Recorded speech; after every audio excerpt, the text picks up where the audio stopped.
नमस्कार। मोहनलाल सुखाड़िया यूनिवर्सिटी के department accountancy and business statistics के तहत संचालित टैक्स लिटरेसी मिशन कर साक्षरता अभियान की सीरीज में मैं आज डॉक्टर समता औरडिया उपस्थित हूँ एक नए विषय के साथ। पिछली बार हमने डिस्कशन किया था एक इंडिविजुअल का रेजिडेंशियल स्टेटस इनकम टैक्स के पॉइंट ऑफ व्यू से, और हमारे साथ उपस्थित हैं प्रोफेसर शूरवीर सिंह भानावा सर। सर, आपका बहुत बहुत स्वागत। तो सर, जैसा पिछली बार आपसे हमारा डिस्कशन हुआ था कि एक individual in India income tax के पॉइंट ऑफ व्यू से तीन तरह के रेजिडेंशियल स्टेटस की पोजीशन में होता है: resident, ordinary resident, not ordinary resident और एनआर। तो उसी कड़ी में आज हम फिर से डिस्कस करना चाहेंगे कि एक रेजिडेंशियल स्टेटस के बेस पर कैसे एक इंडिविजुअल की टैक्स लायबिलिटी जो है वो जनरेट होती है या डिसाइड होती है, कब उसकी इनकम जो है वो कौन सी इनकम उसकी टैक्सेबल इनकम की कैटेगरी में आएगी। समता, देखिए, जब हम किसी की टैक्सेबल इनकम कैलकुलेट करते हैं तो दो बातों का हमें ध्यान रखना होता है। पहला तो होता है रेजिडेंशियल स्टेटस का, निवास स्थल का निर्धारण करना, जो हम पहले वाली डिस्कशन में बिल्कुल क्लियर पढ़ चुके हैं, सीख चुके हैं। जी। अब दूसरा होता है कि उसने इनकम जो अर्न की है वो किस तरह की इनकम है, क्योंकि हमारे यहाँ पर जब आप टैक्स लायबिलिटी का कैलकुलेशन करते हो, टैक्सेबल इनकम जो डिराइव करते हैं, तब आपको देखना होगा whether such income is foreign income और इंडियन इनकम। तो basically there are two types of incomes are considered for calculating the taxable income. Number one is the Indian income and second is the foreign income. तो मतलब foreign income, just let me explain. तो Indian income और foreign income किसको कहेंगे? तो Indian income के अंदर हम तीन तरह की इनकम्स को इंक्लूड करते हैं। पहले मैं कैटेगरी समझा देता हूँ आपको। ऐसी इनकम जो इंडिया में एक्रूड हुई है और इंडिया में रिसीव हुई है वो इंडियन इनकम कहलाएगी। Accrued and received in India, number one. Number two, income accrued in India but received outside India is also Indian income. Income received in India but accrued outside India is also Indian income.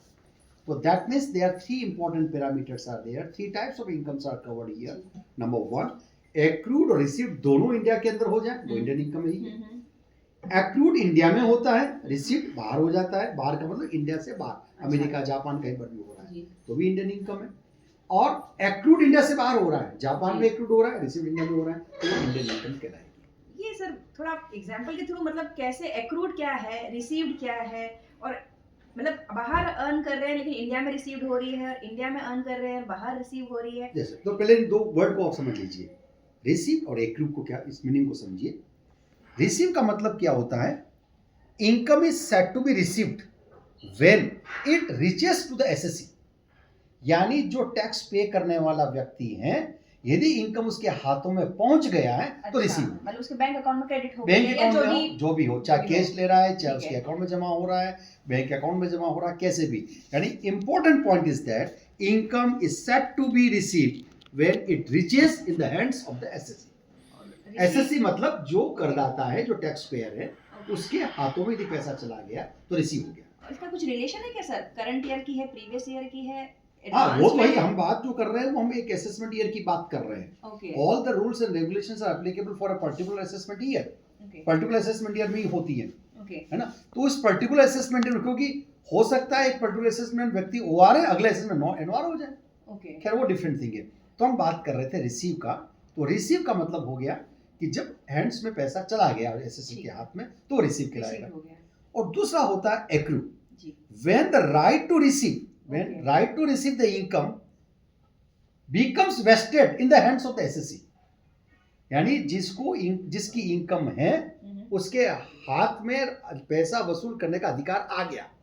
The right of income is like right. He has or she has earned. She has earned but not received. She has a right to receive. Right to receive. अब इसका example देखें अपन। जी sir. जैसे आप provident fund account maintain करते हो जी, और provident fund account basically retirement benefit schemes है। जब रिटायर्ड हो तब आपको पैसा मिलता है उसमें, but every year interest is being credited to PF account. तो हर साल जब मैं रिटर्न भरता हूं तो उस साल का इंटरेस्ट क्रेडिट तो हो रहा है मेरे खाते में, but I am not getting in cash. I will get the in terms of cash at the time of retirement. But right now every year the income is being credited to the my PF account. So it is तो accrued हो गया। यानी आई मतलब उसको receive करने का right मेरे में वेस्टेड हो गया, इसलिए वो एक्रूड हो गया। तो वो एक्रू हो गया, तो उसकी इनकम पर मुझे टैक्स देना होगा। ओके जैसे provident fund recognise provident fund है, जी 9.5% तक एग्जम्पशन मिलता है इंटरेस्ट का, जी और 10% मेरे अकाउंट में क्रेडिट हो गया बाई चांस, हम्म, तो मुझे एवरी ईयर 5.5% जो एक्सिस है वो टैक्सेबल इनकम में इंक्लूड करना पड़ेगा। ओके तो इसको हम डिम टू बी एक्रू भी कहते हैं, deem to deem to be accrue भी कहते हैं। अब जैसे एक और देखिए, मैं मोहनलाल सुखाड़ा इंस्टीट्यूट में काम कर रहा हूँ, और in the month of November पूरे मैंने काम कर लिया, और तो मेरी सैलरी ड्यू हो जाती है 1 दिसंबर को, जी राइट। जनरली क्या होता है कि गवर्नमेंट ऑर्गेनाइजेशन में first day of the next month हमारी सैलरी ड्यू होती है, तो ड्यू का मतलब एक्रूड हो गई। एक्रूड हो गई अब यूनिवर्सिटी मुझे कब पे करती है? 3 दिन बाद पे करती है, 2 दिन बाद पे करती है, 7 डे पे करती है, तो रिसीव हो जाएगी। तो दैट इज द डिफरेंस। तो मैं आपको बता रहा था 2 तरह की इनकम होती है। जी पहली इनकम कौन सी हुई? Indian income. और तो इंडियन इनकम का मतलब हो गया आइदर रिसीव्ड और एक्रूड और both happened in India, okay तो वो इंडियन इनकम मानी जाएगी। जी ठीक। जी अब आइए फॉरेन इनकम की बात करते हैं। फॉरेन इनकम का मतलब होता है कि जो neither accrued in India nor received in India, okay न तो एक्रूड इंडिया में हुई है और न ही इंडिया में रिसीव हो रही है, वो फॉरेन इनकम कहलाएगी, ओके राइट। अब आते हैं अपन टैक्स लायबिलिटी के ऊपर, कैसे टैक्स देना होगा एक इंडिविजुअल को उसके स्टेटस के बेस पर स्टेटस की वजह से। तो पहला एक तो क्लासिफिकेशन कर लीजिए कि कि इनकम जिस इनकम का आपको टैक्सेबल इनकम निकालनी है, whether is it a foreign income और whether it is a Indian Indian income income. ये क्लासिफिकेशन आपने कर लिया। जी ये करने के बाद अब आइए टैक्स लायबिलिटी का कैलकुलेट कैसे ठीक है। करेंगे। तो हमने आपको बताया इंडिविजुअल 3 तरह का हो गया।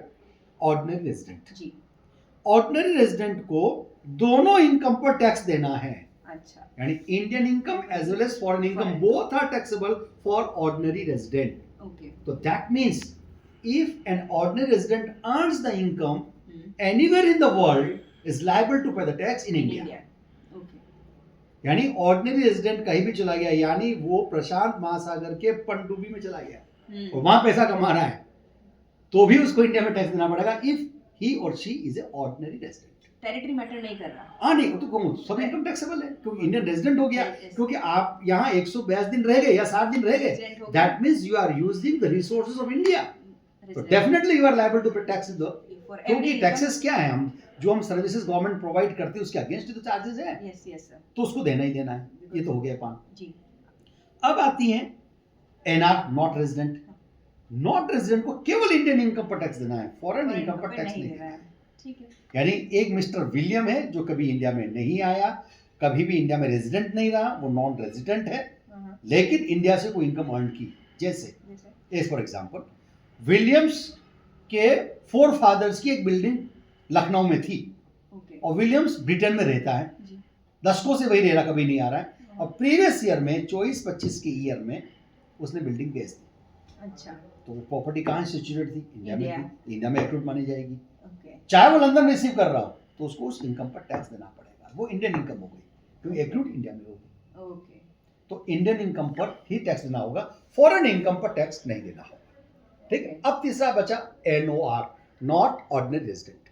जी उसको केवल इंडियन इनकम पर प्लस वो फॉरेन इनकम, जी यानी इसमें फॉरेन इनकम में 2 तरह की इनकम ही टैक्सेबल होगी एनओआर के लिए, पूरी फॉरेन इनकम टैक्सेबल नहीं होगी। अच्छा 2 इनकम कौन सी? कौन नंबर 1 कि उसने एक ऐसे बिजनेस से इनकम अर्न किया है दैट इज पार्टली और Holi control through India, that means their head office is situated in India, okay यानी एक ऐसे बिजनेस से इनकम अर्न कर रहा है जिसका हेड ऑफिस इंडिया में सिचुएटेड है, उससे कोई इनकम अर्न हो रही है तो फॉरेन इनकम कहलाएगी, तो भी वो एनओआर के लिए टैक्सेबल हो जाएगी। तो वो उस हेड ऑफिस जिसका इंडिया में उसके लिए इधर एम्प्लॉय के रूप में वर्क कर रहा हो और नहीं, बिजनेस के रूप में, एसोसिएशन बिजनेस के रूप में अच्छा काम कर रहा है, बिजनेस इस के रूप रूप में में काम कर रहा है, इनकम अर्न हो गई। इनकम अर्न हो गई दूसरा प्रोफेशनल सेटअप इन इंडिया, ओके कोई भी प्रोफेशनल सर्विसेज प्रोवाइड कर रहा है, सेटअप इंडिया के अंदर है हाँ हाँ और विदेश से पैसा रिसीव कर रहा है, तो भी उसके लिए एनओआर के लिए टैक्सेबल हो जाएगा। तो कुल मिलाकर के ऐसी इनकम जो फॉरेन इनकम तो है, but that business is controlled through India partly और wholly, okay then such income is also taxable in the hands of NOR. So in nutshell, in summary, we can say ordinary resident is liable to pay the tax on both the income, Indian income and foreign income. NOR is liable to pay the tax Indian income and those foreign income which is controlled through India. Okay And NR is taxable is liable to pay the tax only on Indian income. So this is summary.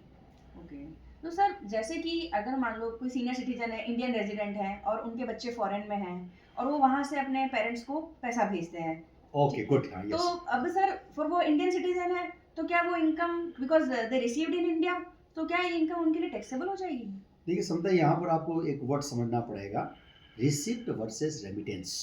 Okay remittance का मतलब होता है to send the money. Okay यहाँ receipt का जो criteria है वो आपको फर्स्ट रिसिप्ट को देखना होगा, फर्स्ट रिसिप्ट। ओके, यानी जब इनकम अर्न होती है तो फर्स्ट रिसिप्ट कहाँ हुई, तो वो फॉरेन में हुई। फॉरेन में होंगे, जी। Then you can remit your parents, you can Okay. Remit your wife, your relatives, वो आप भेज सकते हैं, वो रेमिटेंस कहलाता है। ओके, तो एक single amount can not be received twicely. Yes If it has been received in the foreign, Yes. then you are sending the money to the India. That is remittance of money. Okay So the parents are not liable to pay the tax. That is not taxable in the hands of the parents. Okay वो नहीं होगा। तो उसका मतलब ये हुआ कि remittance को ध्यान में रखना है। Remittance is not a taxable point, नहीं। ओके दूसरा एक बात और मैं आपको क्लियर कर दूं यहाँ, रिसिप्ट का मतलब होता है या तो एसएससी खुद रिसीव करे ओके या on behalf of SSC anyone can receive. Okay जैसे मेरा बैंक में अकाउंट है, जी, स्टेट बैंक ऑफ इंडिया का अकाउंट मान लीजिए पोलैंड में है, वारसा में है, वहाँ एक स्टेट बैंक ऑफ इंडिया खुला हुआ है, तो स्टेट बैंक ऑफ इंडिया में है, तो मेरा पैसा पोलैंड में रिसीव करना था, हाँ, तो मैंने एसबीआई को कह दिया कि मेरा पैसा रिसीव कर लीजिए, मैं इंडिया में बैठा हूँ, ओके, बट आपके बिहाफ पर on behalf of me the State Bank of India will receive the money, तो that would be treated as a receipt in Poland, not received in India. Okay, वो India में receive नहीं it माना will be जाएगा। treated like SSE is himself there and he has received that money in Poland हाँ, because he is agent, he is agent, agent, because he is मतलब that time वो agent के रूप में काम कर रहा है, जी, तो उसने पैसा रिसीव so कर लिया, representative SSE का ही बना, या रिसीव हो गया, फर्स्ट रिसीव हो गया, it is received in- फिर बैंक मुझे रेमिटेंस करती है इंडिया के अंदर, हाँ, तो मैंने इंडिया में रिसीव नहीं किया है, नहीं, वो फॉरेन इनकम ही कहलाएगी। okay, अब उस केस में यदि मैं नॉन रेजिडेंट हूँ, so not taxable in India, non resident मतलब नॉन रेजिडेंट रहते हुए मैं इंडिया में रह सकता हूँ, मैं क्योंकि 7 दिन से कम रह रहा हूँ, yes, तो आप प्लान कर सकते हैं इस ढंग से, okay, आप इस ढंग से प्लान करें कि आप नॉन रेजिडेंट रहे हैं तो अमाउंट टैक्सेबल नहीं होगा। और इंडिया में इनकम जो रिसीव होने वाली है वो आप अगर फॉरेन में ब्रांच है तो हाँ, आप उसको, अब जो प्लानिंग की बात उठी, तो एक बात और बता दूं मैं आपको जी सर, कि पुरानी पास्ट अनटैक्स्ड फॉरेन इनकम भी इंडिया में लेके आते हैं तो ओके, एग्जेम्प्ट होती है। जैसे फॉर एग्जांपल जी, 22-23 के अंदर 22-23 में I was non resident in India, okay, तो उस समय जब इंडिया में नॉन रेजिडेंट था तो फॉरेन इनकम पर टैक्स नहीं लगा होगा, हाँ, तो दैट इज अनटैक्स्ड इनकम। बिल्कुल, अब 22-23 की इनकम में 25-26 में लेके आता हूँ, 25-26 में इंडिया में लेके आता हूँ, इंडिया में रिसीव करता हूँ, कोई टैक्स नहीं लगेगा, past untaxed income foreign income is exempted. Okay, तो ये आपको पॉइंट ऑफ व्यू से देख सकते हैं। और दूसरा, टैक्स प्लानिंग के लिए तैयार रखें कि आपका 60 दिन या 182 डेज वो आपको देखना होगा, वो क्रॉस नहीं हो। सबसे पहले अब मान लीजिए आप चाहते हैं कि नहीं, हाँ, स्टेटस ही सबसे पहले वो मेजर है, देन आपका टैक्सेबल इनकम आ रहा है, हाँ। तो स्टेटस को बहुत अब यहाँ एक ध्यान और इम्पोर्टेंट, मान लीजिए आप कहते हैं मुझे तो 60 दिन रहना है इंडिया के अंदर, रखना। हाँ, 60 दिन से ज्यादा रहना, 70 डेज रहना है, हाँ, और मैं रेजिडेंट में नहीं बनना चाहता हूँ, उसके तो उस केस में क्या करेंगे, देख मैं आपको तरीका बताता हूँ। ये जो स्टेटस का डिटर्मिनेशन होता है वो एक फाइनेंशियल ईयर का होता है, जी, यानी 1 अप्रैल से लेकर 31 मार्च तक। जी, तो आप अपनी जर्नी को इस ढंग से प्लान करें कि 2 फाइनेंशियल ईयर में आ जाए। बीच में आ जाए, तो मार्च टू तो देखो 60 दिन का हाँ। उधर का हो गया, 60 दिन इधर का हो गया, तो Okay. 120 दिन तक रह सकते हैं, जी, या 182 दिन में आ रहे हैं तो 182 दिन का डबल कर लीजिए, इतना दिन आप रह सकते हो। रहने के बावजूद भी आप नॉन रेजिडेंट रहेंगे, ओके, आप टैक्स नहीं दे पाएंगे। जी, जी, तो बहुत सी होता है ना, मान लीजिए आपकी बीवी यहाँ रह रही है और आप बाहर रह रहे हो, जी, ठीक है, और बीवी ने कहा कि आप 10 दिन और रुक जाइए, और आपने से रिक्वेस्ट की, रस्म लव एंड अफेक्शनेट से कर रही है, तो आप कहेंगे 10 दिन रुकने का मतलब मेरा टैक्स लग टैक्स लग जाएगा। जाएगा, तो उस देश में आप प्लान करें कि भाई हमारा 2 फाइनेंशियल में आ जाए, तो उसकी बात भी रह जाएगी और टैक्स भी देना पड़ेगा। ये तो बहुत ही अच्छा सजेशन है सर Yes. आपका। Yes yes, thank you. So sir ये हो गया टैक्सेबल इनकम और स्टेटस का एक रिलेशन कि कब किस केस में कौन सी इनकम टैक्सेबल होगी। So thank you so much sir, और जल्दी हम एक नए विषय पर चर्चा के लिए ज़रूर मिलेंगे सर। आपका बहुत बहुत धन्यवाद और इस टॉपिक को बड़े अच्छे से लेमन लैंग्वेज में समझाने के लिए। Thank you so much. Thank you.